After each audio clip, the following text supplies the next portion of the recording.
Welcome one, welcome all to Drift, Colorado, round 2 of our Pro-Am qualifiers, as well as round 3 of Group A and Group B championships. My name's Josh, and I'm joined here today with Simon, going to be doing our announcing today. How you doing, Simon? What's going on? Happy to be here. A little warm like everybody is who's here in person. I hope if you guys are catching the live stream, you're in an AC'd house or garage somewhere, maybe tinkering on your own drift car and catching up with us at this Pro-Am round here.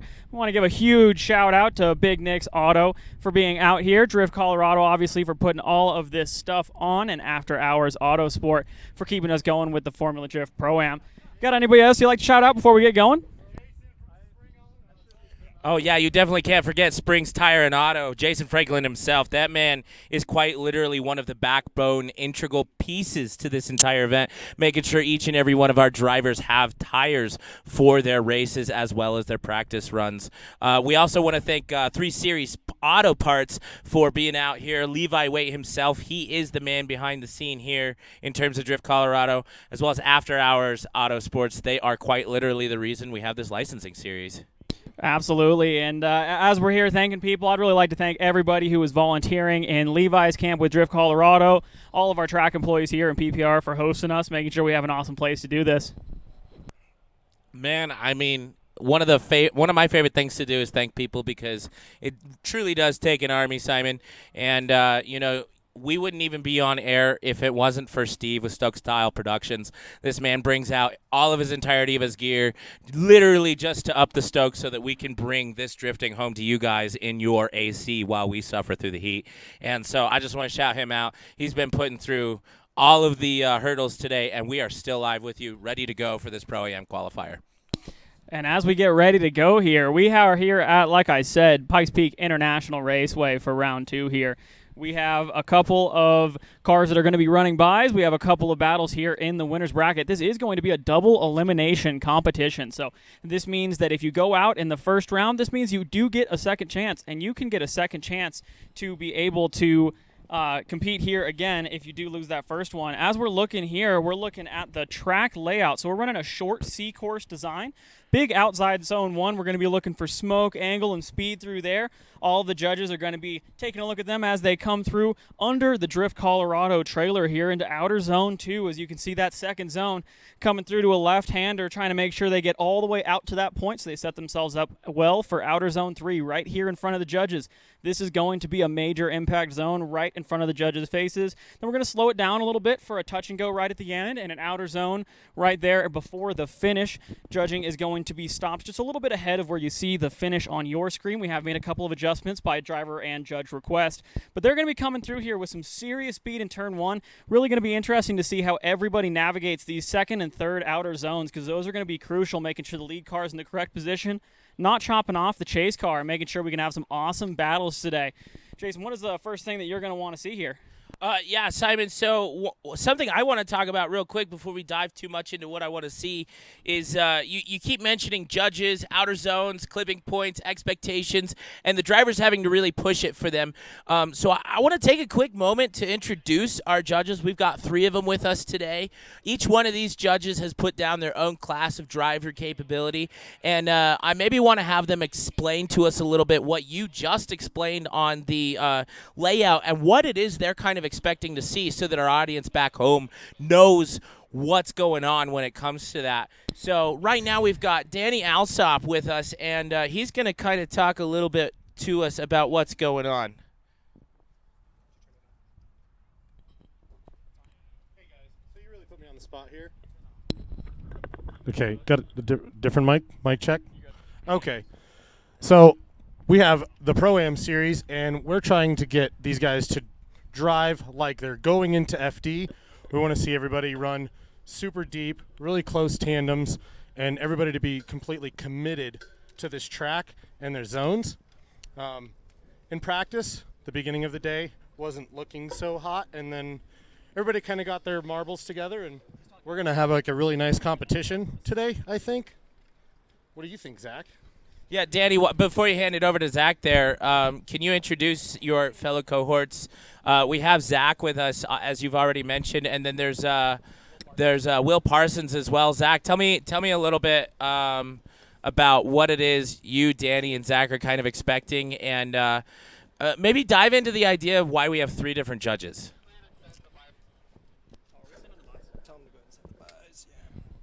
We're going to interrupt Zach real quick because it looks like we are going to have one of our first buy runs coming through here. This is going to be Trapper John, a staple in the Colorado drift scene here. This guy is driving a new car. He used to be in the Banana car. He still has that car. Now he's in a C5 Corvette. Always coming out with super loud liveries. Awesome guy all around. If you do see him in the pits, make sure you go say what's up to him. This is a guy to meet, a guy of all time. But as we get into this, we're going to be watching this first buy run here and showing you guys exactly what we're looking for in the course. As we have this short run up for these high horsepower cars coming into the initiation point, he's going to be putting it sideways like we were saying. Big angle, big smoke, big speed right off the bat. And he's coming under our Drift Colorado trailer now into this outer zone 2. Puts it nicely into outer zone 2, right where he should be on this buy run.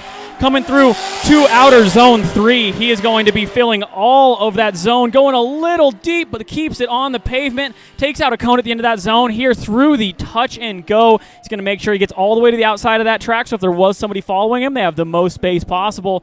Coming through the finish line there, you can see our double stacked cones if the smoke isn't blocking your view too much. Big Manji through the finish line, making sure that he puts an exclamation point on a win he was already going to run. Now for these buy runs, these people do not have to necessarily drift the entire run. They just have to make a lap around the track. But we're getting these out of the way real quick so we can explain the course to you and make sure you guys understand what we're talking about up here in the booth. Make sure that we can get these out of the way and get to the actual competition. But there's Trapper John looking stout in his C5 Corvette, making sure we all know exactly where the zones are because he filled them all. Who's this next buy that we got? It's not Stefan. That's... Who's in that car? That's Kevin. In Jasper, that's Kevin. Oh, yeah. He's done. He's out. Unfortunately, we are going to have another buy. We weren't expecting at the start of this competition. I have heard that Big Nick, part of Big Nick's Auto, unfortunately had an issue with his transmission and clutch system on the vets. Those are super hard to service same day, so he is not going to be able to make it out. Unfortunately, heartbreak early in the practice here for Big Nick. But we have Kevin coming up to the start line, going to show us a buy run here, show us exactly where these zones are, hopefully, and get all the way deep into there. I was talking to Zach, and like Danny had said earlier before we got started, they really want to see the bar being elevated here. If we're going to be a Pro-Am series, we need to see Formula Drift quality driving from every single one of these drivers, or they will not advance. But here we go, tipping it into the first corner, setting it at angle, set it and forget it, running that nice line through there. Coming out as he comes under the trailer, you can see that this car is set up nice. Car is not doing anything too crazy on him, no big corrections. Outer zone 2 is right on the edge of it. Let's see how he does in outer zone 3 here. Outer zone 3, he is coming through. Definitely got deep in some points, but shallowed up a little bit. Here we go, coming through the touch and go. Looks like he did an awesome job there. Now just pouring on the smoke and the angle as he comes through the finish line. He's going to wrap back around through our start line, and he's going to do a cool down lap, exit off the track. That was a great job from Kevin there in that Jasper Parts car. Now it's time for our first official battle, and it looks like we have Ian McDougall, owner of Colorado Drift School, helping new drivers get out on track over there at IMI, versus the dark horse of this competition. We have Mike Pollard, always on go, always trained to go. This guy puts down heater laps every single time, and he's in the chase position here. Ian McDougall leading as they come up through the first corner. Both of them initiate well before the initiation point. A little bit of a handbrake pull from Ian McDougall in the lead there as Mike Pollard socks up to the side of him, and he is going to transition, makes it clean into that outer zone 2. Looks like he's doing a great job of keeping it smooth and fluid. Pollard right on him, not giving him an inch, making sure that he's right there on that rear tire, passenger door. Transitions a little bit early to make up some ground on Ian. Ian does a great job at that touch and go, and it looks like he's a little bit off of that last outer zone before the finish, but they come across the line cleanly. This is going to be an interesting one for the judges. Both these drivers so consistent. Both of these drivers making sure they put exclamation points on it. Ian definitely knows how important this run against Mike Pollard is going to be to set the tone for the event. I mean, when you're going up against someone like Mike Pollard, who's used to be playing in the big cash competitions. He's not really someone who goes for the bracket. He just goes for the win every time, and he really loves to win these cash competitions, and Ian knows that. He's not afraid of competition either. He's been here for just about every competition series we've had so far. Both drivers laid it down. It was textbook. They were right where they needed to be. Mike was right on Ian's butt, and Ian was it was a textbook lead run. So it's going to be hard to be a judge on this one, which is what we want. Absolutely. We want to see these good battles without too many faults. Ian, a little bit shallow, it looked like, on that final zone there, that touch-and-go / outer zone right before the finish. But we're going to see how Pollard is going to respond here to that lead run, and if Ian can keep up with this car. One thing I said during practice, I was talking about how the Ian's car, that Corvette, it looked like if you took the livery off and maybe it wasn't purple, you'd be like, that's a normal Corvette going down the road. It's so quiet. It's so poised. It doesn't look like it's a missile out here. And then, of course, we've got Mike Pollard looking like he's been partying for years. So that thing is absolutely a ripper. Ian is a certified savage behind the wheel of that Corvette, and we're going to see who is going to come out on top and who's going to go to our losers bracket. We are going to be watching a couple replays for the judges because obviously they need every angle that they can get. Here's that start line. You can see the e-brake pull just before that outer zone 1 from Ian McDougall. Looks like he's doing a great job of filling that OZ2. Before he initiates, or is that just a weird spot that... The judges still going over a couple of angles on this, and you can see here that they are analyzing every bit of this. Looks like we have them both at the line and ready to go, so as soon as the judges are ready to send them, they are going to be going. Clear to send.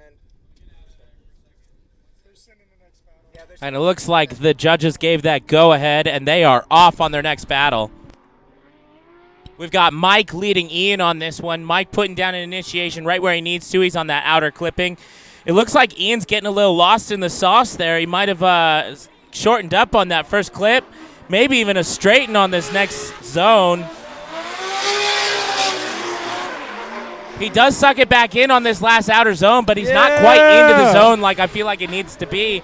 Whereas Mike is putting down exactly the kind of textbook he needs, getting that outer clip on this last point here, bringing it back into that last outer clip exactly like he should, finishing it out solid. Woo-wee. That was definitely some textbook run from Mike. Oh, that wasn't anything that's in the textbook. Mike has his own recipes. He wrote the cookbook for putting it down here at PPIR. He is always on rails. He's always where he needs to be. And people, when they draw Mike, they know that they have to be on their P's and Q's because he is not going to make a mistake, and he's going to be pushing harder than a lot of people who are in this Pro-Am series could imagine pushing their car every single lap. So, Mike, an absolute savage Simon, here. do you think that Mike is the kind of guy that gets the instructions from an IKEA table or something and just throws it out, puts it together, and says, fuck it? It's very similar to how he puts together his cars and his runs. He doesn't need a textbook formula. His program, Opposition Racing, has been running here and running throughout the country for so long. It seems like he just has the car dialed every single event. And you know what? We don't know what goes on behind the scenes. There's always more than meets the eye to drifting. But Mike is doing a great job. We're going to have to go to the judges to see who may have won that one. Looks like Mike Pollard did get the win. A valiant effort from Ian, though. No huge marks that we could dock him on. He did have a little bit of a harder time getting into that last outer zone, and the judges were looking at something in the first corner on his lead run. And when Mike is on your door, it's hard to put down a better lap. At the line, we have Levi Waite leading Dimitri, ready to go here as they come up this short run-up. That E36 of Levi Waite, LS-powered, versus a similar V8-powered E92 of Dimitri. Looks like Levi Waite gets in there, taps that left foot brake, and gets it set up. Still hanging on that left foot brake there as he comes under the trailer into outside zone 2 here. Dimitri doing a great job of not letting him get some distance on him. Look at that. Dimitri pulls a little bit of angle out of the car. Gets a little bit shallow on there just to make sure he doesn't get dropped too hard. Levi, as he always does, in every place on the track that he needs to be. Nothing more, nothing less. Absolute textbook, if you want to call it that, Jason, as we come through the finish line here. And both of them looking like they are on heater laps. Couple of bobbles and corrections out of Dimitri as he came through outside zone 3. Just to make sure he could keep that proximity with Levi. And Levi, like I said, doing a great job on those clipping points.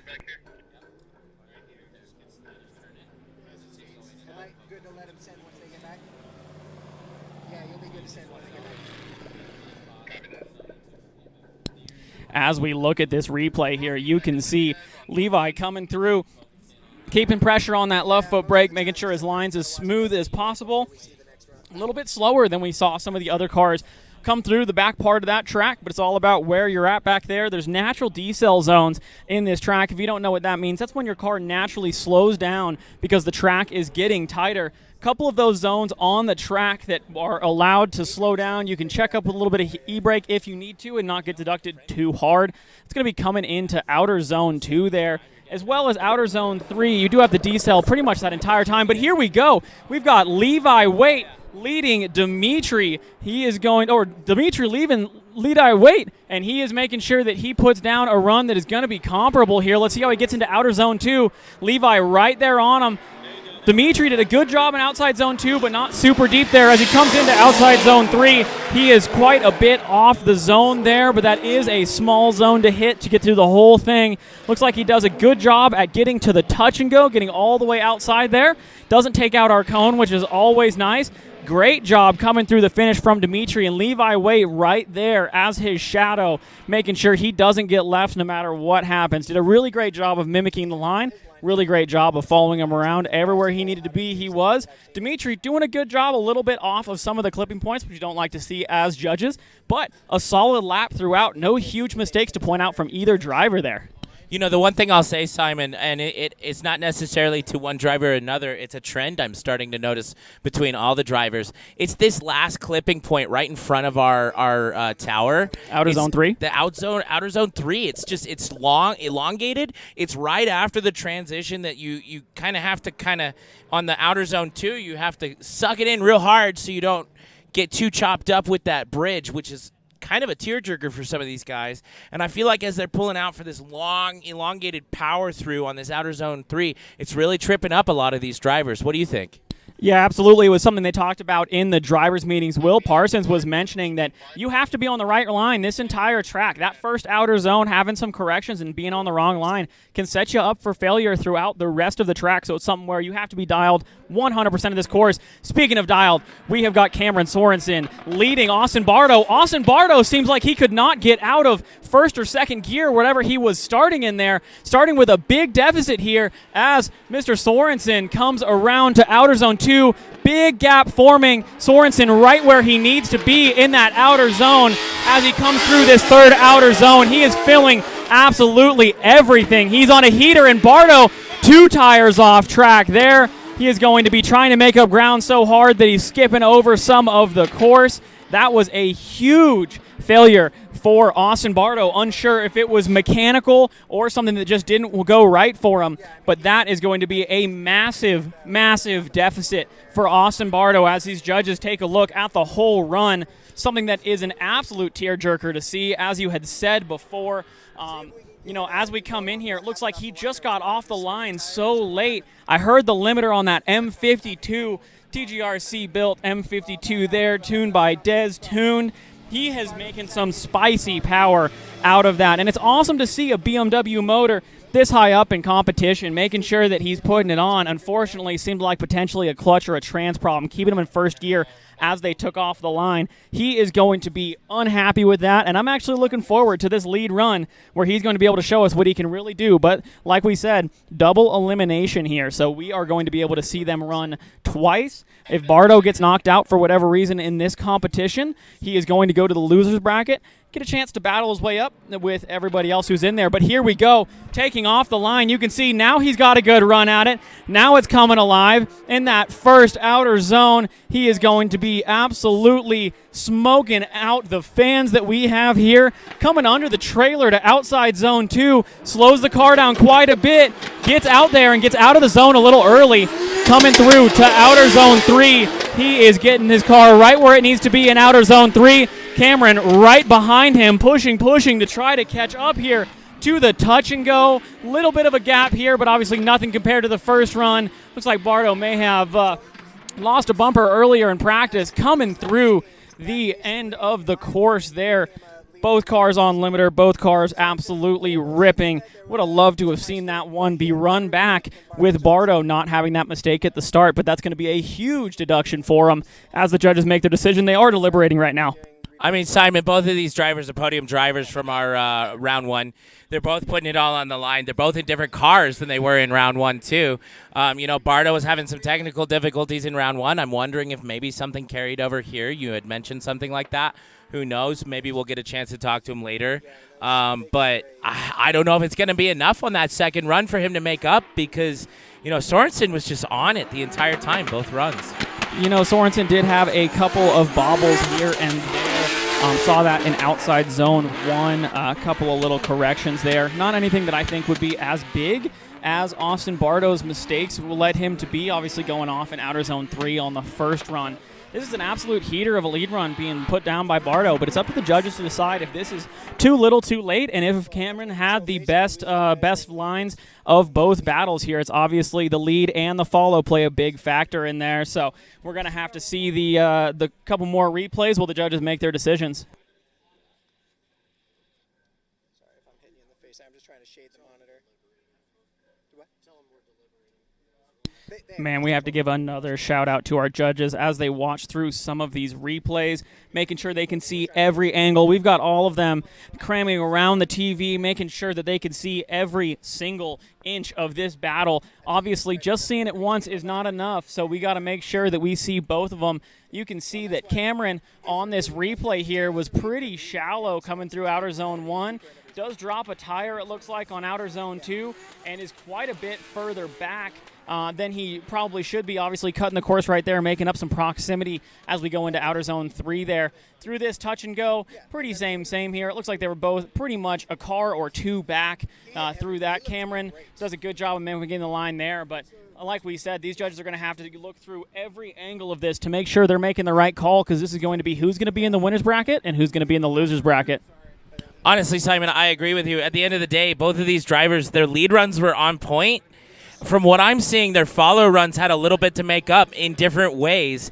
And that's, I think, where it's going to come down to the judges kind of being nitpicky. And this is really the bracket to be nitpicky with, because these guys are putting it all on the line to possibly change the way that they live their lives from here on out, being that they will get a Formula Drift license if they end up winning this championship series. So I understand the nitpickiness. I also understand, you know, each driver having their own hiccups. So it's going to be real interesting to see what the judges decide, because personally, I would have a really hard time. I mean, the lead runs from each one of those drivers, like I just said, they were fantastic. But the follow runs each had their own unique issues that leads to, you know, that situation. I don't know. I guess it's really just going to come down to it. Judges, do you have a decision? Yep, we just called it in. Sorensen took the win. And it looks like Sorensen will advance on this one. Congratulations, Sorensen, for that. Austin will have another chance, like you said, because this is a double elimination bracket. So we will see him back again for that second portion of the bracket. And we're going to move on forward here, Simon. We have got James Ford leading Nick Jr. here. James Ford in that after-hours Autosport C6 Corvette. We've got Nick Jr. right behind him in that C5 Corvette. Big Nick's Auto coming through. Looks like a little bit of a bobble. Pretty offline from Nick Jr. James Ford goes huge off. That might have been only 2, but it was very close to 3. Coming into outer zone 3 here with a big checkup.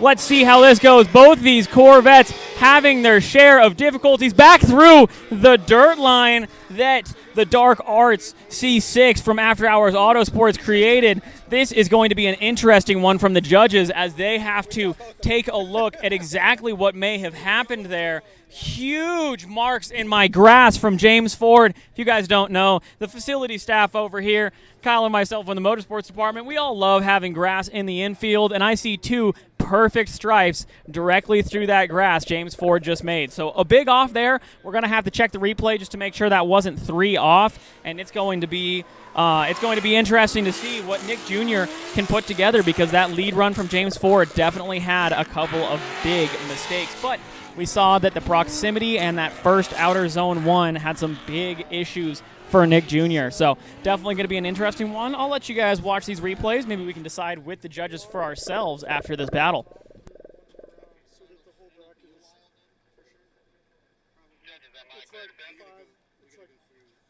You are clear to send.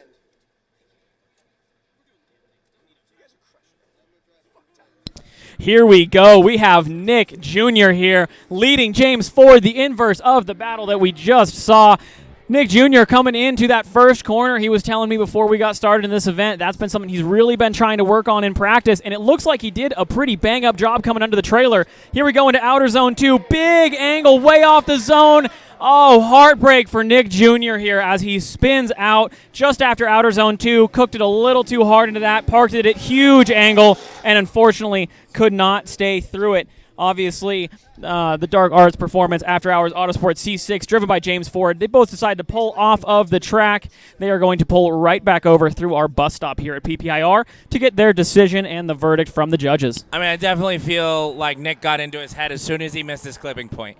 You could see it. He saw that he missed it. He got into his head. He did the wrong thing immediately and just gassed it the wrong way.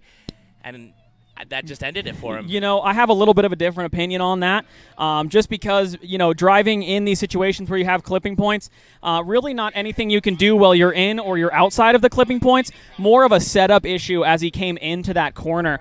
Just something where he gassed it a little too hard, put himself at too much angle, and it looks like he did everything he could to save that car without parking it, and unfortunately just came around him. But here we go. We have got an S14 on S14 battle here. Love for you to grab the names of these people. Unfortunately, I'm not too familiar with them, but that's what we love about Pro-Am. It brings people out from all corners of the country. I believe this red S14 is from Oklahoma. He is coming through here a little bit wide. He is way wide. He's going to put a tire off and come way inside on that third outside zone. Misses pretty much the whole thing. Comes around into that touch and go. A little bit of a straight and almost opposite drift there through the end. Comes out wide through the finish. Looks like Stephen Calloway is going to be that follow car. Had a really hard time getting with that lead line just because of how choppy it was coming through outer zone 2 and outer zone 3. As we go back here through the replay as they go under the trailer, we are going to see from the back angle and then see how deep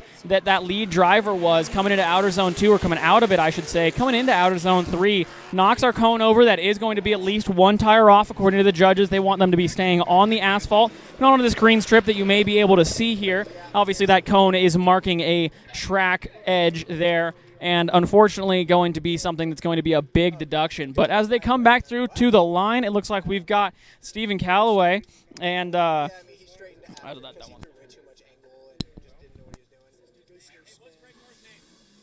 Done. We've got Mr. Dunn. He is going to be following that blue S14 here. That S14 is looking nice, looking shiny, looking a lot less beat up than you may expect a Pro-Am car. Thing is absolutely shining as he rips through here into outer zone 2. A little bit of a slow transition into outer zone 2, but it looks like that follow car is having some problems and is going to be straightening. Unfortunately for our follow driver here, Mr. Dunn. Stephen Calloway doing a good job, just really has to keep it together as they come through this last zone. I'd love for you guys in the comments to let me know what you guys thought about that lead run from Stephen Calloway. If you were a judge, who would you be giving this battle to? Give us a comment and let us know if you're tuning into the live stream. I'd love to interact with you guys a little bit on Facebook here.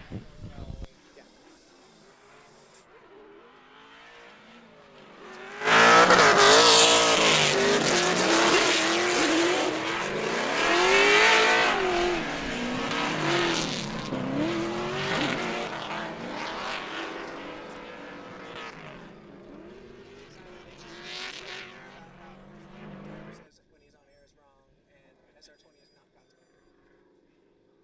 You're going to hurt Steve's feelings too. But Alrighty, as we prepare for this next battle here, we're going to get into some of the motor platforms that these guys are running, because we do have a Coyote car out on track right now lining up. We are going to have him versus a car that I can't even see because it's so small behind it, unless for whatever reason there's not another car behind him. Oh, this is a buy run. No wonder I can't see the other car that he is driving against. So this Coyote-powered, I believe, Pro-charged S550 Mustang is going to be ripping around this course. Keep an eye out for when I get completely drowned out by Coyote noises, as these are some of the loudest cars that come around our track.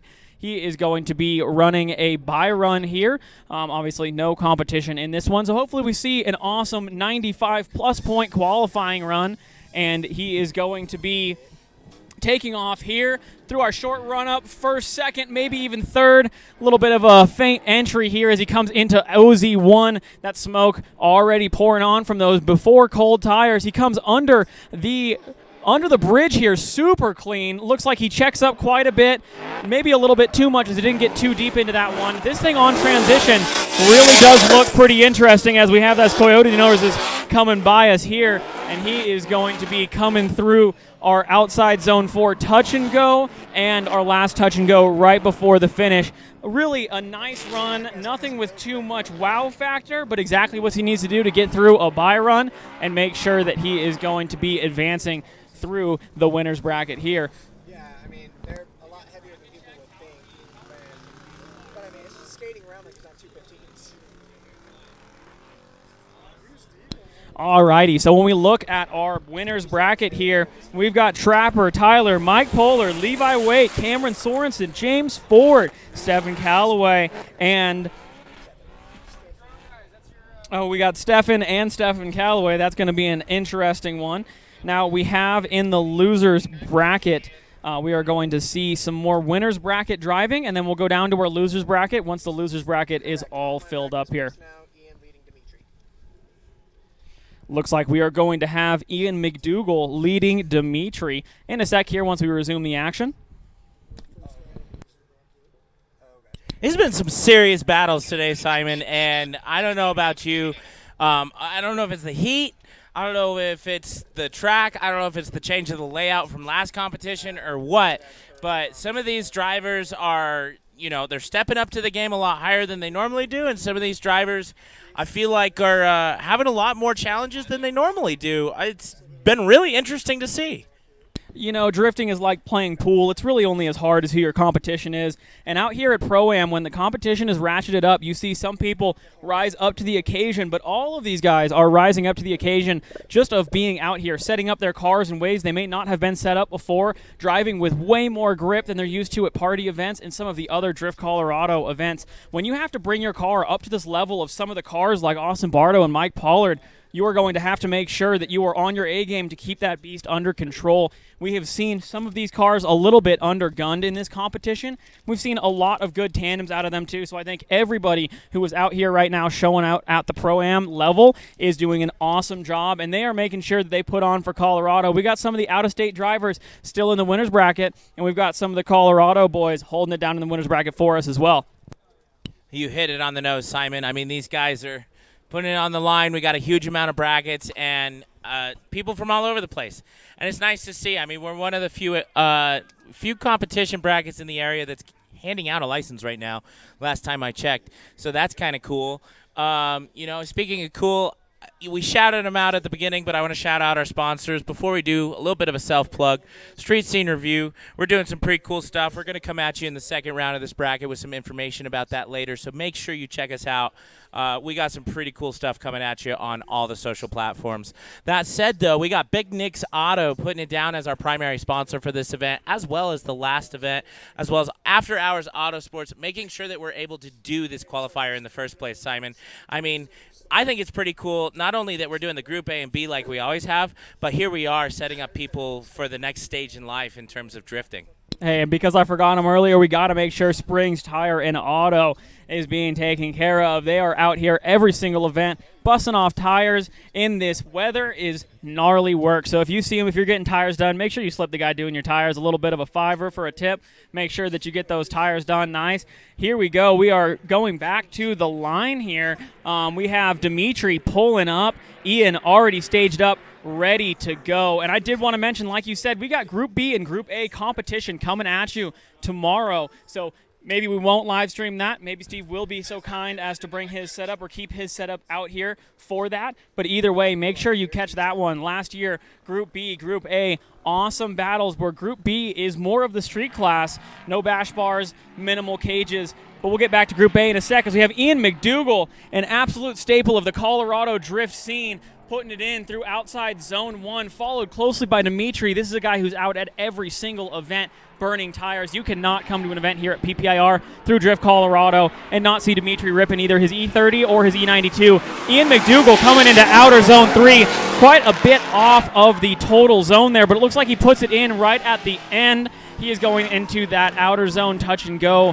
and then coming back through our last touch and go here, pretty smooth as well, a little bit off the line that we would like to see him on through that last touch and go as they come through the finish line, and they are both going to be doing a little bit of a cool down as they come back through and get lined up once again. Both of these guys, Ian and Dimitri, familiar faces out here, awesome people to know.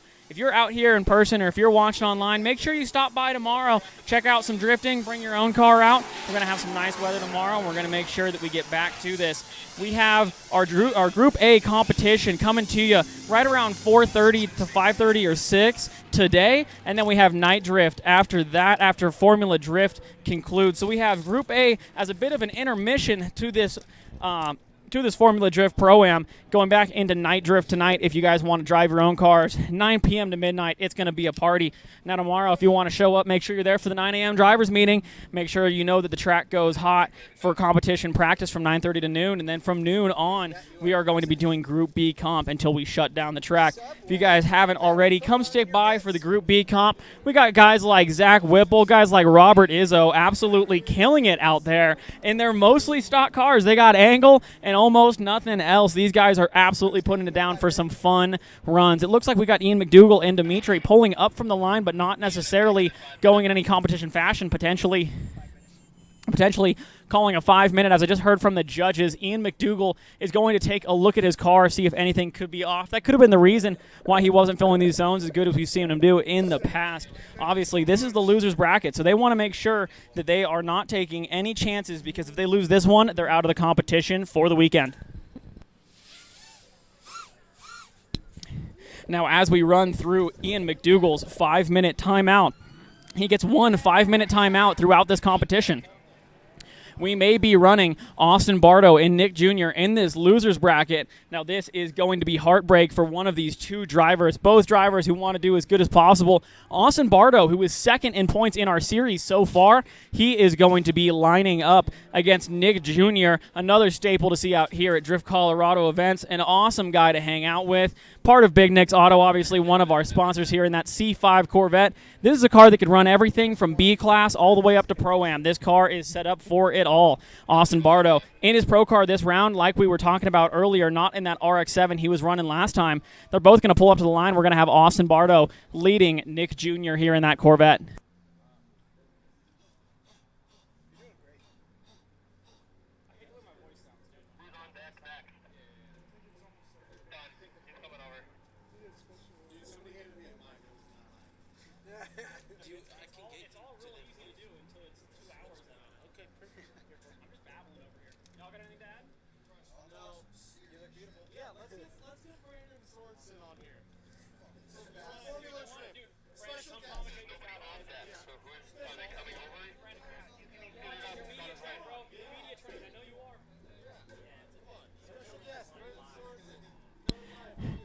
All right, up in the judges' tower as we watch for this battle to commence, we've got Zach Stemmis out here with a snap-on umbrella, looking super cute in his Nick Steniford 851 Motorsports shirt here. I love that shirt. I've got two of them.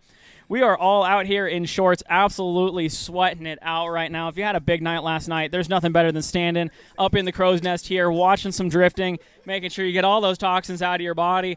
We're up here getting ready for this battle in the loser's bracket. Now, like we were talking about, in this loser's bracket, it is really hard because if you make any mistake whatsoever that is big enough to go out or bigger than your competition, you are going to be out for the weekend. Some of these guys spending thousands and thousands of dollars just to show up at this event, regardless of how many tires they use. It is something that nobody wants to go out. So this is where you see some really interesting driving, because do you play it safe and make sure that you don't make a mistake, or do you go balls to the wall and make sure you don't leave it into the judges' hands, put an exclamation point on every run that you do, and make sure that you are going to go back into the finals at the very end. So here we go as we get the cars ready. It seems as though they are both on and running. We're going to be waiting on that start line and waiting on the judges to get ready to send them. Zambu, one of our homies on the start line, getting ready to send him. We're going to get hyped for this one. Austin Bardo taking off, smacking that limiter in first or second gear. I know he's got a dog box in that thing made out of a ZF transmission, so it's a little bit interesting to see which one he is going to be taken off in as far as gears go. But under the trailer, he has already got a big gap on those Vitor tires. He is going to be sending it through OZ2. Nick, right behind him, doing a great job of not being left as I get drowned out by that M52 limiter. Shout out TJRC, shout out Link ECU, and Bardo shuts it down in the lead. What happened, Bardo? Oh my God! I can't believe it. I can't believe my eyes. Everyone's shocked in the judges booth. No one's shocked. Sometimes it's not about how built your car is, it's about how much God loves you, and right now it may not be Bardo's day. He is shut down on the track right there at the last outer zone. This is absolute heartbreak city. Like we were talking about, anything can happen here at Pro-Am. Second place in our Pro-Am round 1. Now the first person to be officially eliminated out of our Pro-Am competition this weekend, as long as nothing big happens in the next battle.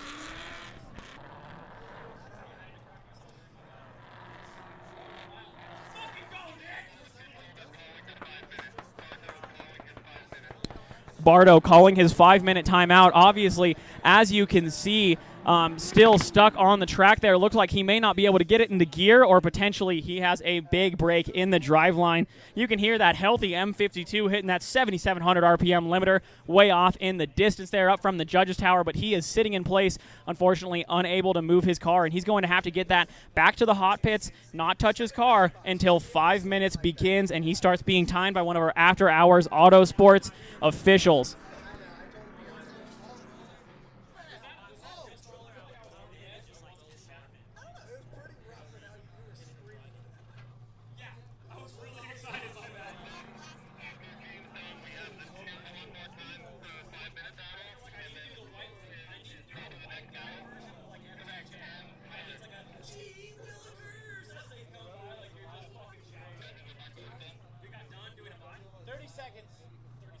Give us 30 seconds. Let's see if we can get Bardo off the track, too. Yeah, just not taking this back.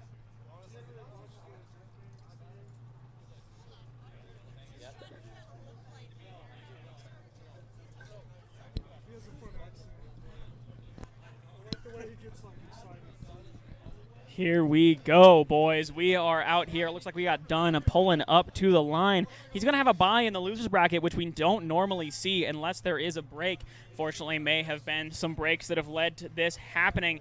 We are pulling Austin Bardo off the track now as he's real close to that outer zone, outer touch and go, number 5 right there before the finish. We have Dunn sitting at the line, letting his car get up to temp, making sure he has everything going on kosher.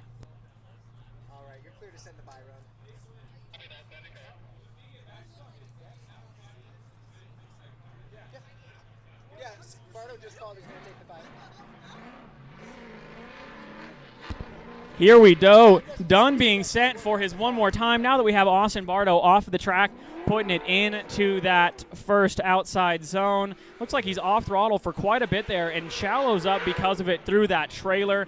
Coming through, pulling e-brake into outer zone 2. He is going to be coming through into outer zone 3 without too much angle, but does a decent job getting in there at the start and right at the end there, a little bit shallow. Looks like he may be having a breaking up issue as well. I can hear his car from here as it's trying to shut off as he's coming through the course. Unfortunate for him fighting that mechanical issue as well, but with the bye run, he does get a little bit of a second chance in the second chance battles here.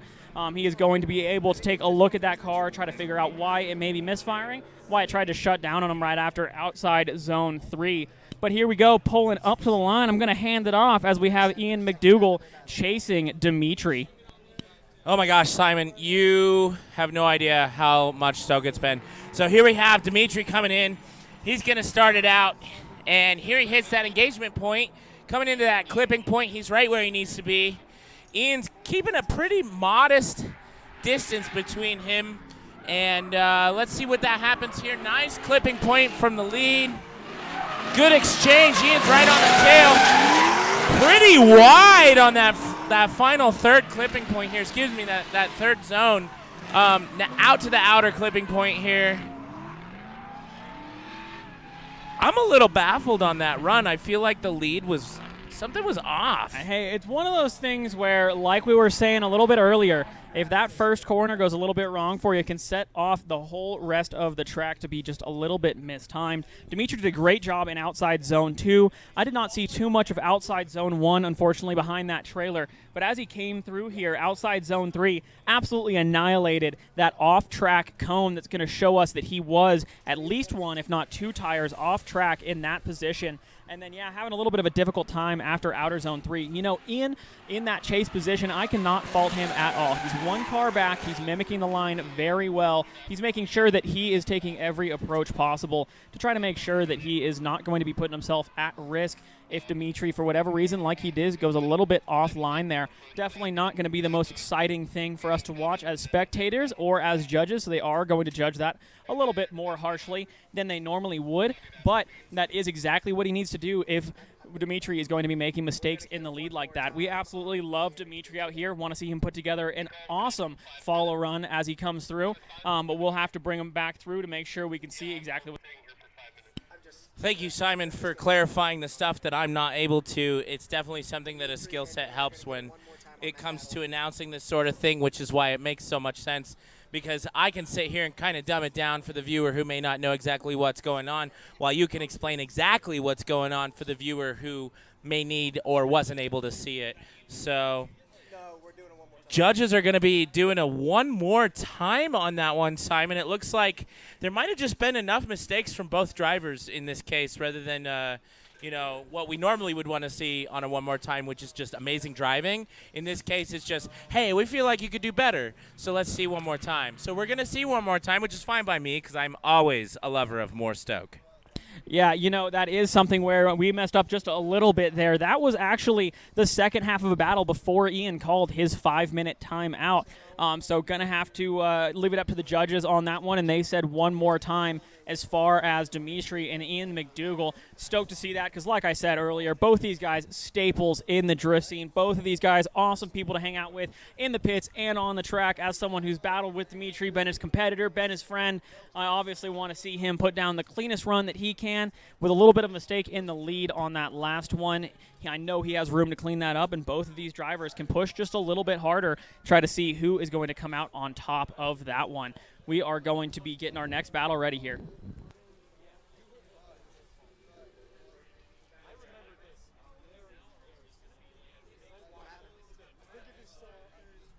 The Plenum did? Because it's broken before.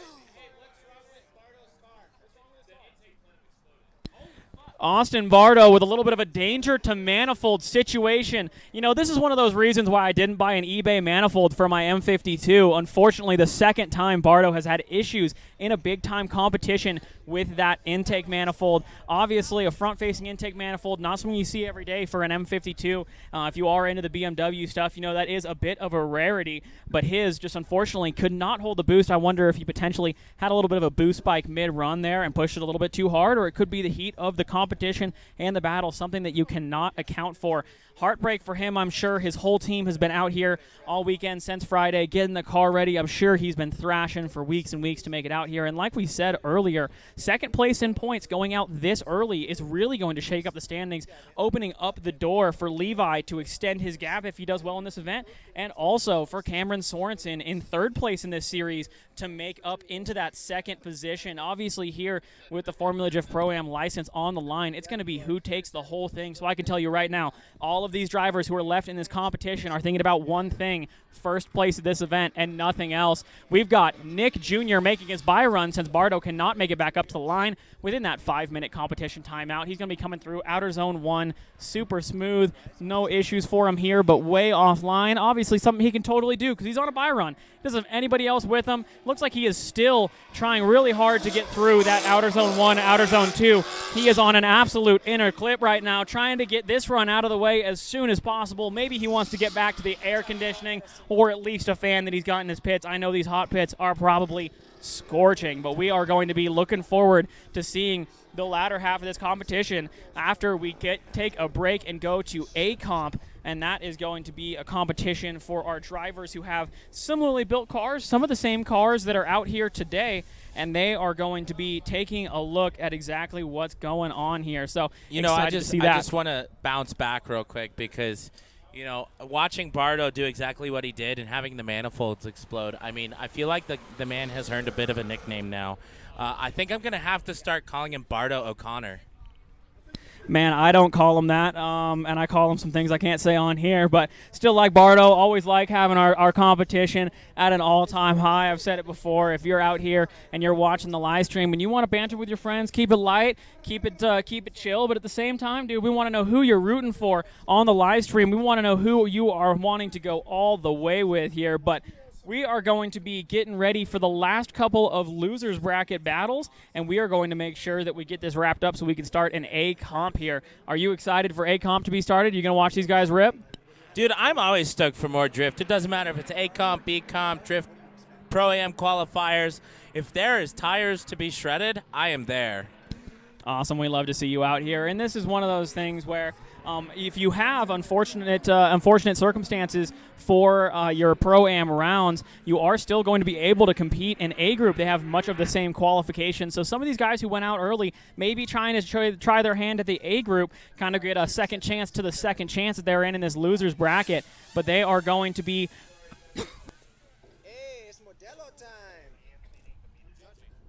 They're going to be putting it all on the line for us today. Simon, I've got you for sure. I understand when the cat got your tongue a little bit. It is hot as all get out here, and that White Claw be biting heavy today. So I definitely understand when it happens. So, you know the law with the claw. You can't step on it. You just got to do what you got to do. But at the end of the day, I hear you making it happen, and so does everybody else on our stream. We've got a whole bunch of people shouting you out right now, Simon. Simon going ham on the mic. Dude, I'm just yapping as fast as I can. We got a couple of commenters saying M50 over M52. I really don't think that's the case, but me personally, I just like OBD2 cars, OBD2 motors. In my car, running the PPF intake manifold, have a little bit less fear about blowing my intake manifold up than Bardo with his intake manifold, but maybe I'll go over to the pits and let them know that I got one for sale a little bit later on here. Make some money.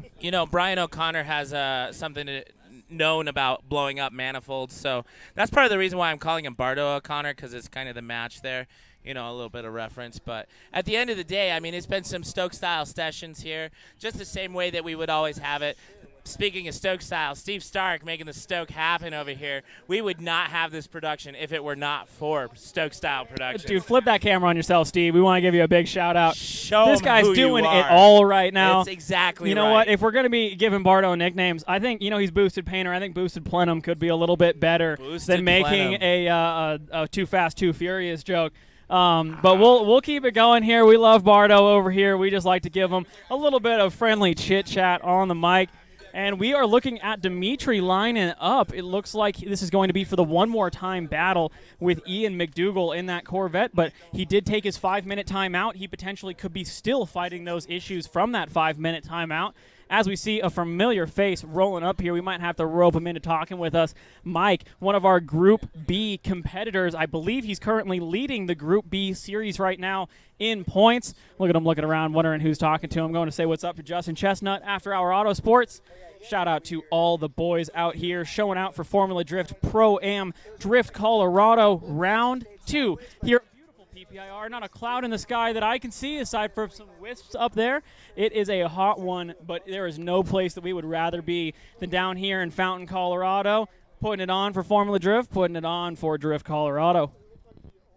I mean, we are putting it on, and you're exactly right, Simon. This has been an amazing day so far, and we are only just getting started. We've kind of touched base a little bit earlier, Simon. You mentioned it. We got Group A breaking up our bracket here for our Pro-Am qualifiers. Going to be happening in just a moment as we wrap up the first portion of our bracket for the Pro-Am qualifiers. But in the meantime, we still have more drift for you as we get our cars lined up. We've got Ian McDougall hitting it up here for that one more time, Simon. And I don't know about you, but I'm stoked to see more drift.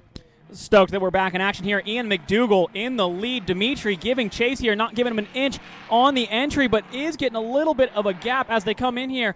Keeping a little bit of angle out of it is Dimitri, making sure that he can get in there, and then puts more angle in it as they both look like they go offline. Obviously, Dimitri following Ian McDougall there. Super clean from Ian McDougall through outer zone 2. Dimitri not getting quite as outside and getting left as they come by us here in the judges' booth. Hard to see through that tire smoke on this FPV shot, but an amazing angle from our FPV Violet there as we come through.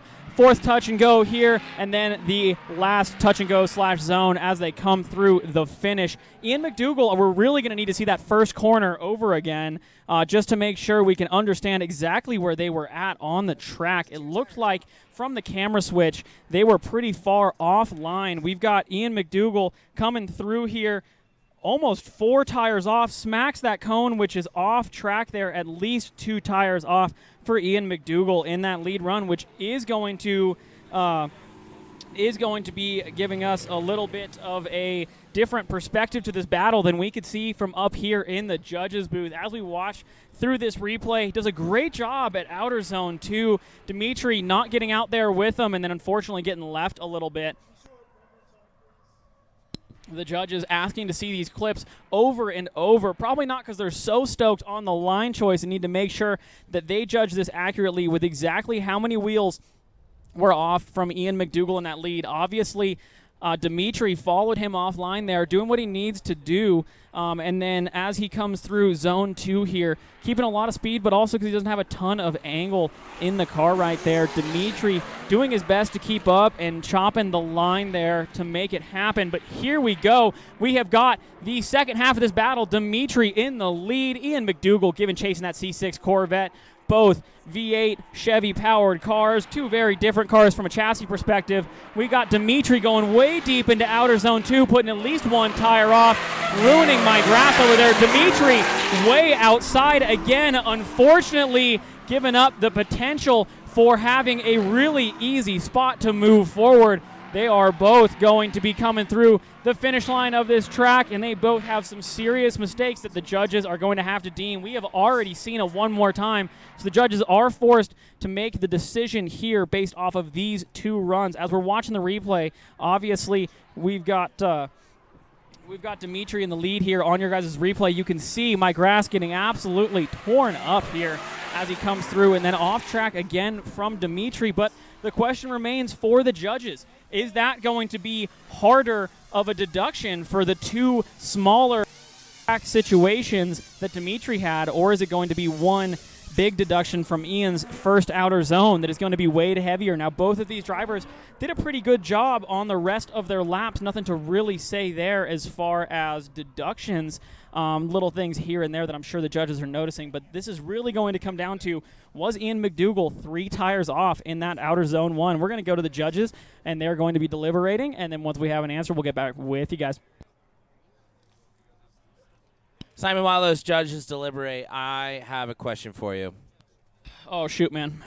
Okay, so at the end of the day, wait, I'll ask you later. It sounds like the judges have a decision, and so we're going to bounce over to them real quick. No, I don't think they have a decision yet. Let's go ahead with that question. What was that, man? Okay. Back to it. American V8 or Euro V8? It really all depends on what you want to do. There's a lot of people out here who really want to make it around the course. There's a couple people out here who really want a ball, And if you have an LS-powered car, you're going to show up to the event. You're not going to have too many issues with overheating like a lot of the Euro cars have out here. You're not going to have any issue making torque. But if you want to make sounds and sound really cool, you got to go with a Euro V8. That's very, very rare to see out here. We have a couple of drivers, M62s in their car, these European V8s out of BMWs. But here we go. We've got another battle on the line we almost forgot about here. We got Trapper John leading Kevin in his 350Z C5 Corvette, doing an amazing job through outer zone 1. Tons of smoke, plenty of angle. Coming into outer zone 2, let's see how his line looks. Looks like he's doing a great job getting that car right where it needs to be. Smoke pouring out of the rear of Trapper John's Gorilla. Trapper John Watts, an amazing driver as he comes through outer zone 3 exactly where he needs to be. This is a textbook qualifying style run from Trapper John, moving pretty slow through the back half of this course as you have to do when you're trying to scrub off all that speed. And Kevin right on there. He doesn't even let him get an inch after the finish line as he blows by our cameraman on the start finish, and they are definitely getting some of the dudes in the pits and on the start line stoked up right now as Kevin puts the exclamation point kind of a little bit after the finish line, but really does a great job of getting us some exciting drifting to watch.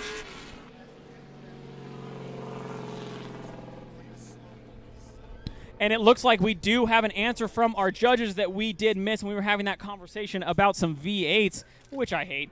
We are going to be giving Dimitri the win in that battle. Looks like Ian's off in outer zone 1 was just a little bit too much to come back from, even though Dimitri had a couple mistakes. This is the losers bracket. They had to deliberate it for quite some time to make sure they're sending the right guy home. Unfortunately, Ian McDougall's going to have to go back to IMI, drift all the time, teach new drivers how to drift, and rent out some awesome equipment. So definitely check out Ian McDougall, Colorado Drift School. He has a bunch of amazing stuff going on over there. But Dimitri, congratulations on getting the win on that one. Moving right along through this competition. We're going to see the inverse of the battle. Kevin is now going to be leading Trapper John, part of Levi's camp for a long time here. Good buddies with a bunch of people here at this track.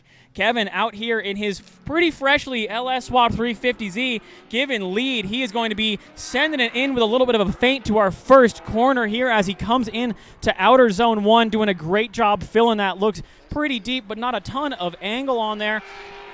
Trapper John pouring out the smoke here. Kevin comes into outer zone 2, not quite as deep as it looks like Trapper John was, but comes into outer zone 3. He is doing an amazing job of keeping that car in the zone through the whole time. He's going to be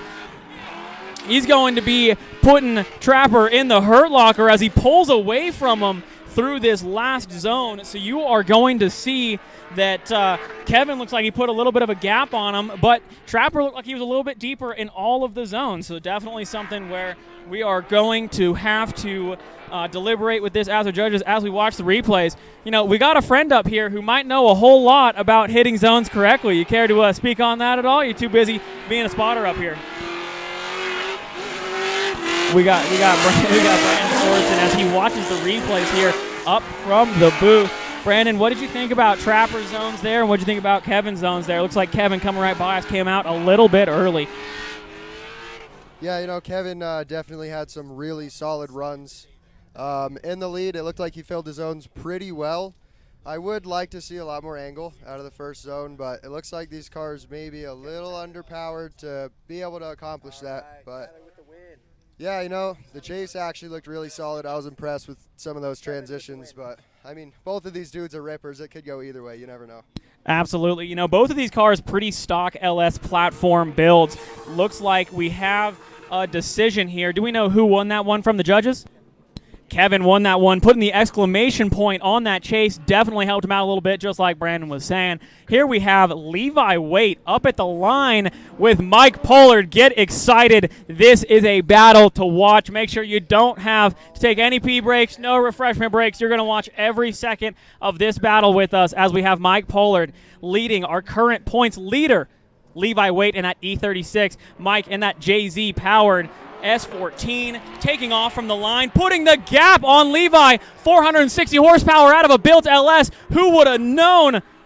We've got Mike Pollard coming under the trailer here. Absolutely gapple-sauced Levi here. Second outer zone, doing an amazing job, smoking out the track. Levi doing a good job of navigating that smoke. He's trying to cut down Pollard's edge here as they come through the slower section. Pollard doing a great job touching every single zone we need him to touch. Levi finally back up there with him. We are going to have to see an absolute heater out of Levi to make sure that he can come back from this deficit that was created right there at the line. Simon, this is a battle I've been waiting for all day. These are drivers that just put it all on the line. They give zero crud when it comes to putting it out. They put their foot down, they make it happen, they get sideways, they get where they need to be on their clipping zones. And watching Mike put that applesauce on Levi was quite literally the highlight of my day so far. Man, that's an interesting thing to say. I'm Levi's biggest hater in the whole world, but I was looking forward to Levi being a little bit more competitive off the start line there. Unfortunately, just didn't have the juice. Pollard, unsure what tires he's running right now. Looks like he dead hooked like a rally car coming out of the start line there. Both of these drivers know exactly how to drive this course. Decades of experience between the two of them here at PPIR. They're coming back around to get lined up, and we have Levi leading Mike Pollard. It's going to be interesting to see as both of these guys have a competition mindset. Both of these guys know exactly what they need to do to win this battle. I wonder if Mike Pollard's spotter is telling him, hey, hang back a little bit. Don't go too crazy right now, because Levi is going to be looking for a way for you to make a mistake. But this is Mike Pollard. Does he make mistakes? We haven't seen one yet in this Pro-Am competition. Here we go. Levi entering the first corner here. He is going to be actually having a little bit of a gap. It looks like Mike Pollard is sitting back just a hair. Levi perfectly in the zone there, as you'd expect from him. Comes into outer zone 2, super smooth. Levi coming into outer zone 3 with Pollard right on his door. He is going through outer zone 3 as we can hardly see him through the smoke. Levi trying to pour it on here. Mike Pollard transitioning behind him, giving him a little bit of room, but not too much room. He's less than a car back now, coming through the last corner, just making sure they both squeak through that last corner of the course on what has to be some pretty dead tires from him. I have to admit, Simon, this is the kind of driving I think you were talking about when you were hoping for a little bit more competition from the two of these drivers, because Mike was right on Levi's tail for the majority of that run. Like you said, at the beginning he had a little bit of a gap, but nowhere near the applesauce incident that we saw in the previous run. It's one of those things where Mike's got a competition mindset. Mike's spotter knows what he's doing, and Mike knows what he's doing. This is something where if I saw Mike absolutely dooring Levi throughout the entire course, I'd be a little bit disappointed in their program, honestly. That is smart driving out of Mike. That is everything that Levi could do in the lead, and an amazing lead it was.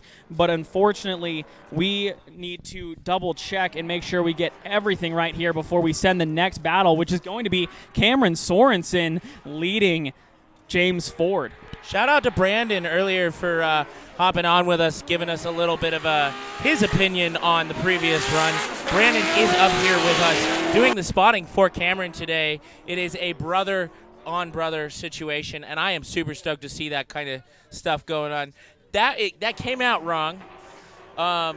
I'm turning off your mic, man. Anyways, he is going to be relaying his information to his brother Cameron down there on the start line. Now, I'm sure he'd be saying something similar if that amount of gap gets created. As you can see on this run, Mike is absolutely saucing it up in the lead here. Levi pulling as much angle as he can out of his car without letting go of that left foot brake to make sure that he can catch up. He is going to be at a pretty severe deficit here, but they are deliberating on this, so definitely making sure maybe they saw something in these runs that I didn't at my first glance here. We've got Levi chopping the line quite a bit to get close to him, and it's really hard to get every detail right when all you have is a minute or two on these replays to check everything that happened during these super action-packed runs. They are waiting at the line, and we will be waiting until we get a deliberation from them. While we wait, one more time, I want to shout out some of our sponsors. 3 Series Auto Parts, Megan and Haben, Levi Waite himself, the king of BMW in Colorado in terms of all of this. Simon, it looks like you're trying to tell me something. I don't speak We have got cryptic. a deliberation on that last battle. They're going one more time. So must have been something that I didn't see that the judges did catch. That's why they are getting paid the big bucks to make sure that they have eagle eyes on every single thing. Zach, as we get started here, we are going to be watching Cameron Sorensen taking off on James Ford. James Ford initiates right behind him. A little bit of a gap being created in that first corner. Looks like James Ford has to shallow out his car quite a bit. Could have been a straight in there in the chase position as they come under the tunnel. James now flicking it to a bunch of angle, almost superseding Cameron. Cameron gets into the first part of that outer zone, but that second part of that outer zone was a little bit shallow. Coming through to the touch and go on the slow part of this course, gets a great job of getting there to that outer touch and go. One more touch and go to go, and we are finished with the lap as they both rip back through the start finish, making sure they put on a show for everybody involved.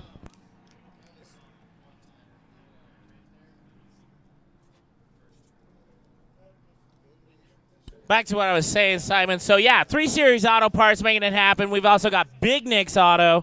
We've seen Little Nick competing. Sadly, Big Nick will not be competing today, but they will be providing us that sponsorship, making this event possible. So thank you, Big Nick's Auto. We've also got After Hours Autosport. Justin Chestnut himself, a Formula Drift driver, helping us grow the next group of Formula Drift drivers through this licensing series. We would not be here without him and his team, him and Bob and everybody else making it happen, knowing exactly how we need to judge this so that all of our drivers who go through this course and anybody who gets that license, which will only be one, is ready for the next series.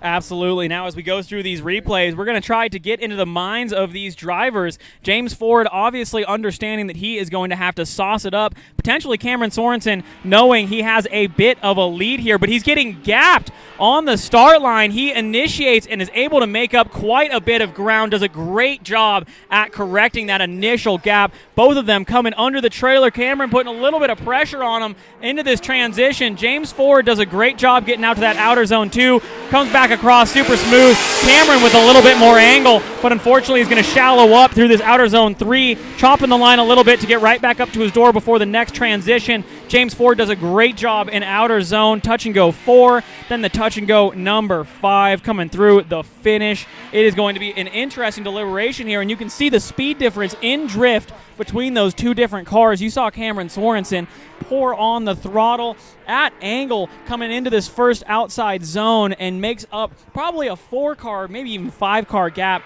at its widest as they come through that single zone. Comes back in, makes up the deficit, has to chop the line just a little bit here. The transition just a little bit funky, but as he comes through into the touch and go in the 4th and 5th zone / touch and goes there, we have both of these cars looking poised, both of these people wanting to stay in the bracket they're in. We are going to be making sure that the judges take a look at both the lead and the follow from both of these drivers. And we have fresh from the judges, we have Cameron Sorensen getting the win. Unfortunately, James Ford not being able to pull a rabbit out of his hat for that one. So we have them both going back to their hot pits, and it looks like we have another Mustang pulling up to the line, potentially solo.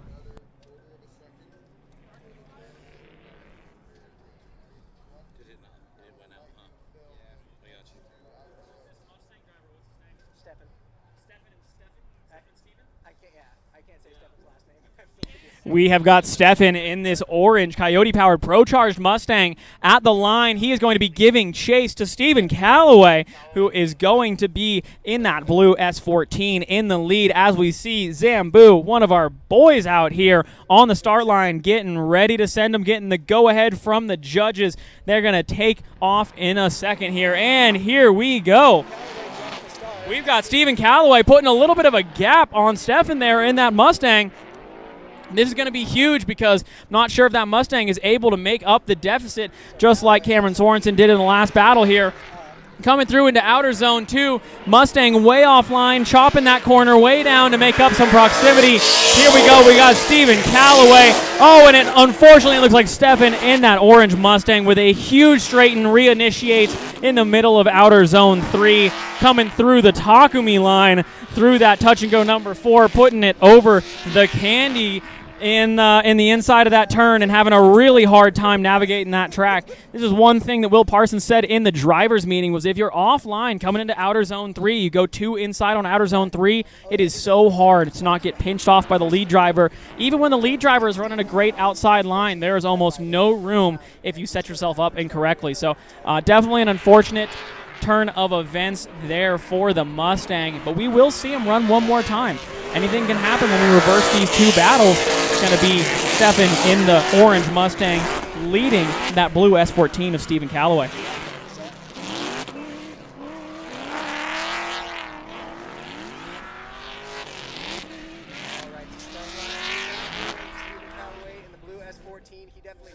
started, that starts, but we have no way to stop them.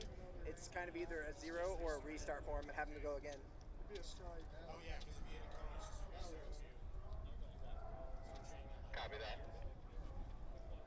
I hope they have enough tires to do 2 laps. I didn't see the jump at all. Oh yeah, as soon as Zamba went up with his arms, Steven went. He left way before Stefan. So that's why the gap is so big. That was it. That was it for the first part. They're starting over. They're getting a restart. Steven red light it real bad. Okay, so they're gonna restart completely. So we are going to have an interesting situation here. Stephen Calloway in that blue S14, unfortunately, knocked over a cone real bad at the start of that run, so it is going to have to be a restart for this. Unsure if we are going to give them the opportunity to swap tires or if they are just going to have to run this one right back, and we'll see whose tires last the longest.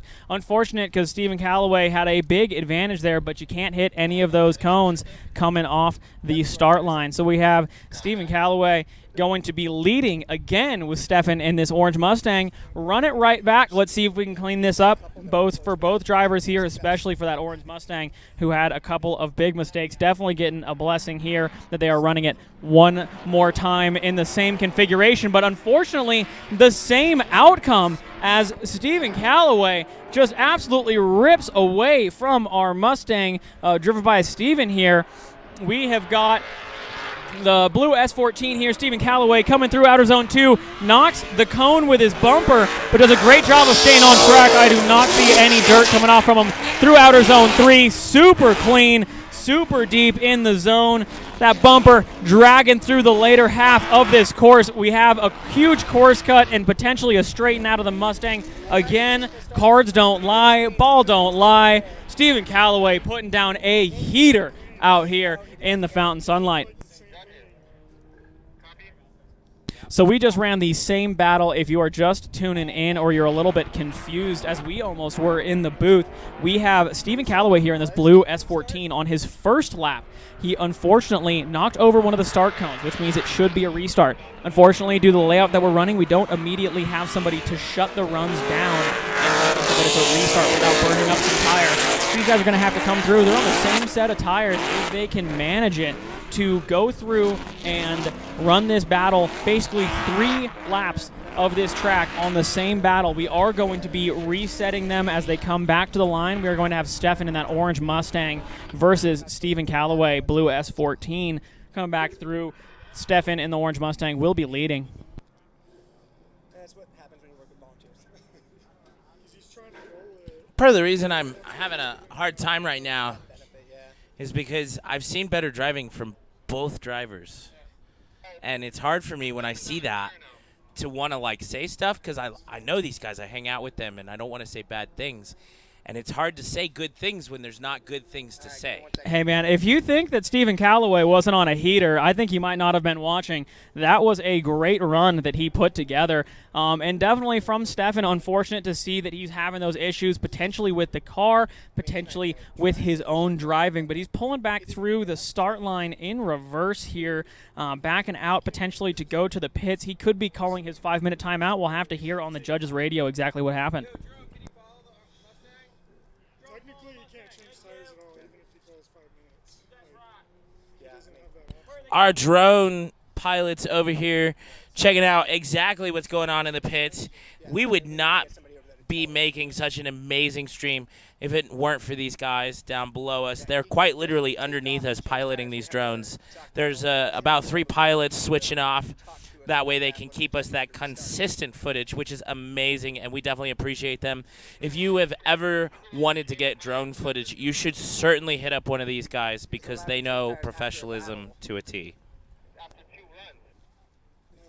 2 competition rounds. The first 2 one competition runs, and the first one didn't count. We had to restart it. Here we go. We potentially have a situation where there may be a 5-minute being called. There also may be a situation where one of the cars is trying to change tires when they may not have gotten explicit permission. So we are going to go to the judges, make sure them, as well as our track official, Bob Chestnut, down there in the pits, is going to make sure that we take a look at exactly what's going on. While we wait for them, I'm going to pop back a little bit. You can see here we've got all of our sponsors popped up on the screen.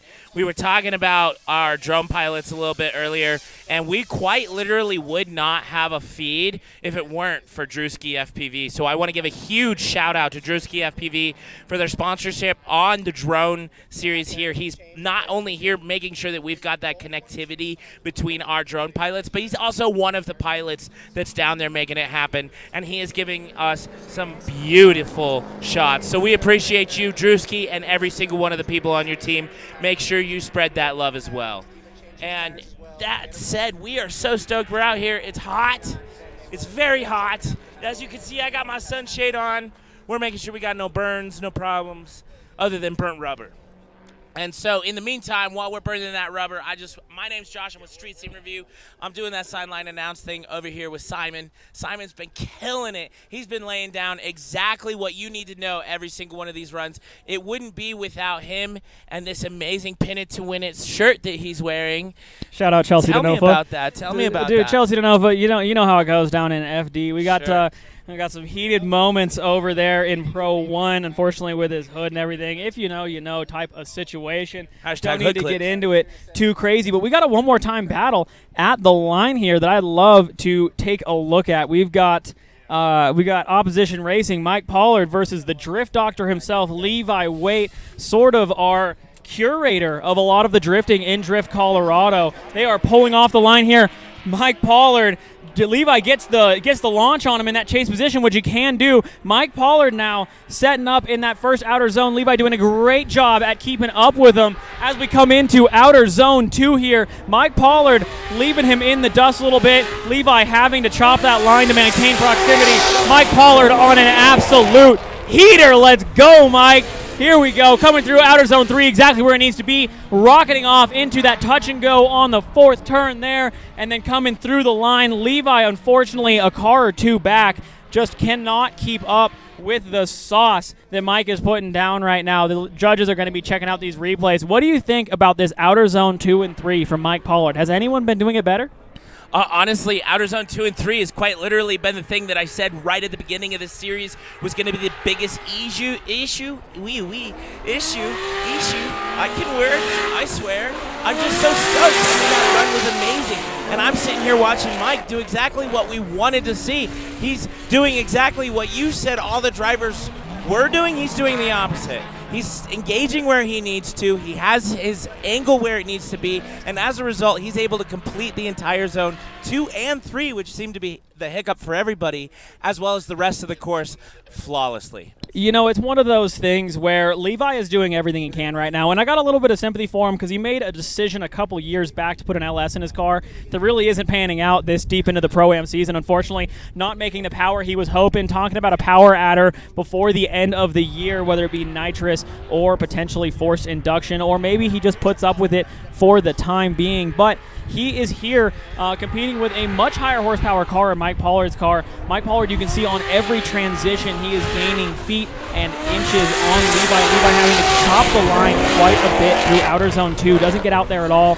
not really mimicking the angle. And Mike coming through here, smoking out the whole track, putting it to lock and making sure he's hitting all of these points. But that's something you have to do. When you're underpowered, you have to know when to give and take, when to try to make your move to make up that distance, and when it's going to be the least, the least detrimental to your overall score that you were offline. Here we go. We've got them both starting out again on the start line. We've got Levi Waite leading Mike Pollard in that S14. Both of them entering right at the same time there. Mike Pollard hanging back just a little bit before he closes the door. Levi quite a bit off that outer zone. We're going to see how this translates to outer zone 2 and 3.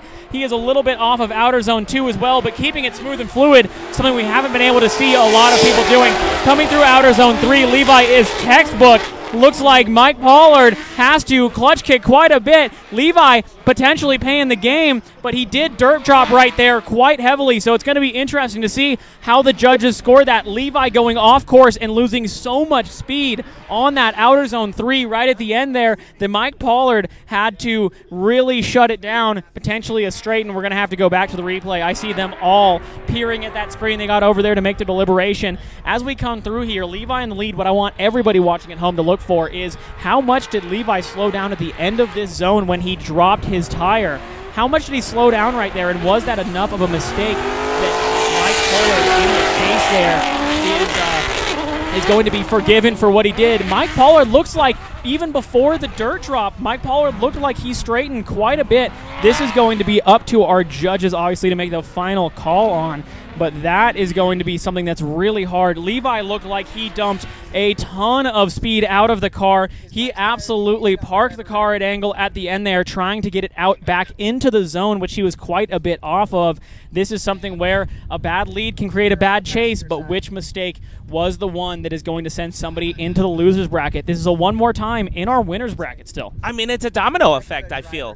It's not about which mistake, it's about who's in charge, right? Like, when you hit the first domino, it knocks the next one. So is it the first domino or the second domino's fault? You know, it's one of those things where drifting in the chase position is all about being able to adapt. And unfortunately, that is something that makes it very hard for some of our drivers that are in that chase position behind somebody that maybe is doing something that they aren't familiar with. Levi, potentially, you can just sit on my lap here, dude. You're good.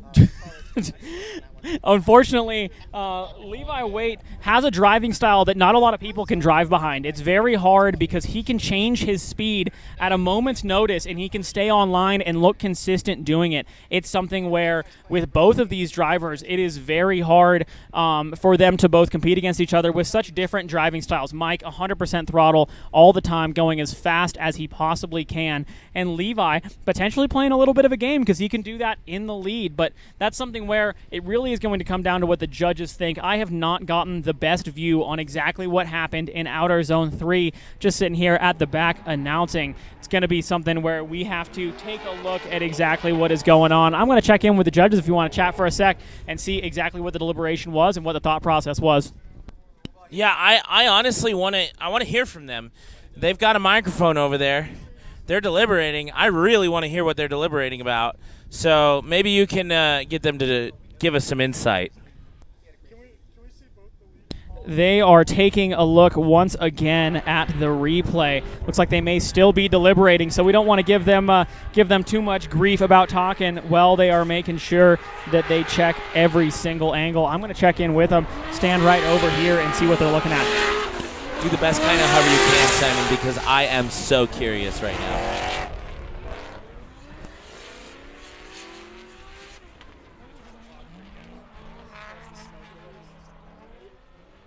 I mean, you can see it on these replays here. Both drivers, they're doing their thing. And, I mean, Mike, his lead run was just quite literally textbook. And that's someone who throws the textbook out the window, if you know what I mean. And then the follow, Levi, he stopped it up in that end here, but the rest of the run was so clean. So I could see why these guys are deliberating. Yeah, I'm watching them watch both of these runs, seeing Levi way outside of the zone in Outer Zone 1, and then seeing this where this is obviously the biggest moment that we had Mike Pollard at potential fault or potentially in danger here. This is something where we're going to have to look at this quite a few times, so we need to give him some time.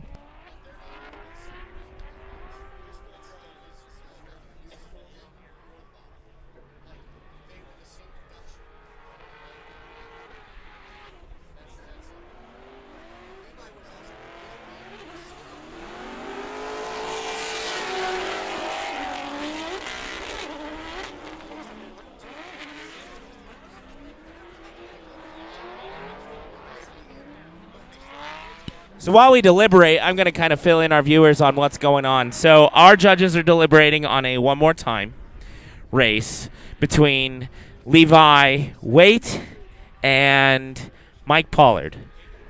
While they're deliberating, we do still have one more race on this portion of the bracket before lunch, and that's going to be our one more time between Steven and Michael.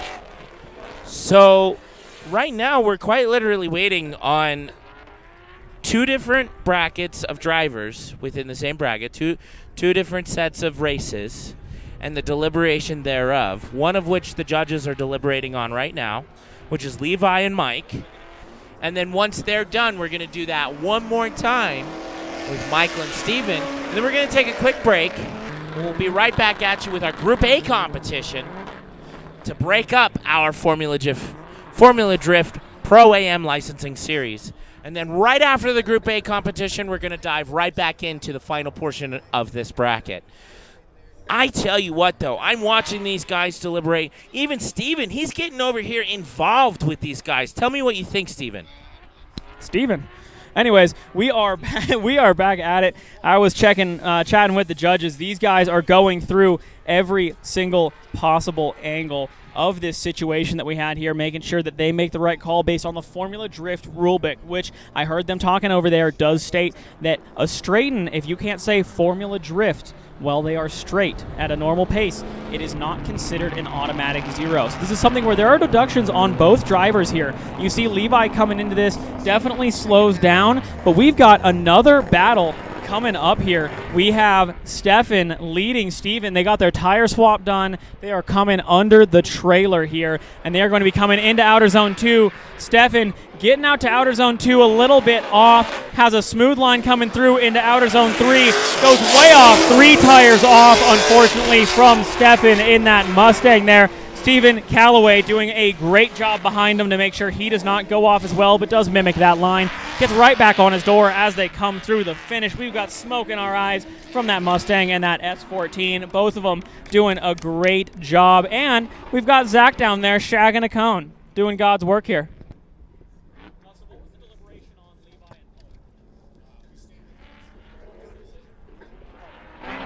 And we are going to be announcing that Pollard won that battle between him and Levi. Pollard is going to be continuing in the winner's bracket. Levi is going to be going to the loser's bracket. This is going to shake up the points quite a bit if Levi cannot make his way through the loser's bracket. Obviously, our points leader here in the second round, the top 8 of the winner's bracket, and our top 16 winner's bracket here. And they are going to be both competing to try to get on this podium today. Now Levi has a much harder job fighting his way through the loser's bracket. This really gives Cameron an opportunity, I'm not going to lie. I mean, between Levi fighting an opportunity for his position, which is second in the bracket right now, Bardo is out of the bracket right now, so that quite literally puts first place at an opportunity, and the closest one to it is Cameron Sorensen. Well, you know, one thing you have to think about, obviously, Bardo did go out completely of competition, but Levi Waite still has the opportunity to win this from the loser's bracket. It will be a harder path to get there, but something where you cannot quite say that the path is open until Levi packs his car back up into his trailer or goes to compete in A group with his car. If he does go out all the way, you cannot really give too much of an advantage, because as far as points go, we will not know until the end of our stream here tonight. Right around 9 p.m., you'll be seeing the finals for Drift Colorado Pro-Am. In the interim, if we have nobody else to run, we are going to be going to A group, which is going to be some really exciting battles. Similar caliber of cars, less requirements, not necessarily an FD style of judging or events, but we are going to be taking a look at a couple of these cars staged up, potentially still in their hot pits, getting ready for Group A. So don't go anywhere. Make sure you grab some dinner, grab something to eat, and make sure that you are ready to go to watch this Pro-Am competition as we resume here in just a few short hours. Thank you so much, Simon. I really appreciate everything you've been doing for us. I can tell that you're running out of breath and probably need a little bit to drink. So while we take a break, I hope you also get the break that you deserve, because you have been killing it today, sir. We're gonna be grabbing a Red Bull and a water and getting back to work here. I'm stoked to be out here at PPIR today. Stoked to be out here talking to all my boys, watching in person and over the interwebs here. And we're back here with Formula Drift Round 2 Pro-Am for Drift Colorado. In Round 4 of our A and B groups here, I'm chilling, taking a seat. I'm tired. It's hot out. I'm getting sunburnt. I'm not built for this weather, but we appreciate that all you guys back at home in the AC chilling. Maybe you're in the garage working on something. Shout out Corey. Shout out Zach. I know you guys were both watching the live stream and in the garage. Shout out Ferris for being in here. Shout out to all of our sponsors, Big Nick's Auto, Springs Tire and Auto, 3 Series Parts, and of course, After Hours Supply Co., making it all happen with the Formula Drift Pro-Am. I want to give a quick congratulations to one of our Drift Colorado very own. Scott just had a baby. Oh, dude, shout out Scott, dude, bringing a soul into this world. Yes, Insane sir. plays. That's Insane awesome. plays. One more for the world, and in such a great time to do it. Congratulations, Scott. We appreciate you, and we hope you are happy with your newborn. Congratulations. Shout you rock. out, Much shout out love, to bro. you, dude. And shout out to our judges here. You want to pan over to our judges real quick? Judges! Judges! Judges! We have got, from left to right, we've got Danny Aso, awesome Fool's Errand Drift driver in an S13. We've got Will Parsons showing up, bringing us the FD Stees to Colorado. And we've got Zach Stemist, our suspension specialist with ProForm Suspension and Alignments. All of these guys, insane drivers. I'm sure they'd love to be driving on track right now, but they are so selfless. They are out here judging people from the tower, talking all the smack they can up here, but making sure they are as fair as possible. So we really do appreciate all of our judges, all of our people hanging out. As we've said before, Steve operating the camera and hitting the switches on the live stream. All of our volunteers, both through Drift Colorado and all of our employees here at PPR, for making the facility a great place to be. We'll be right back with you after I go get something to eat and another Red Bull so I can keep doing this. Simon, I appreciate you, and yeah, we'll see you guys soon.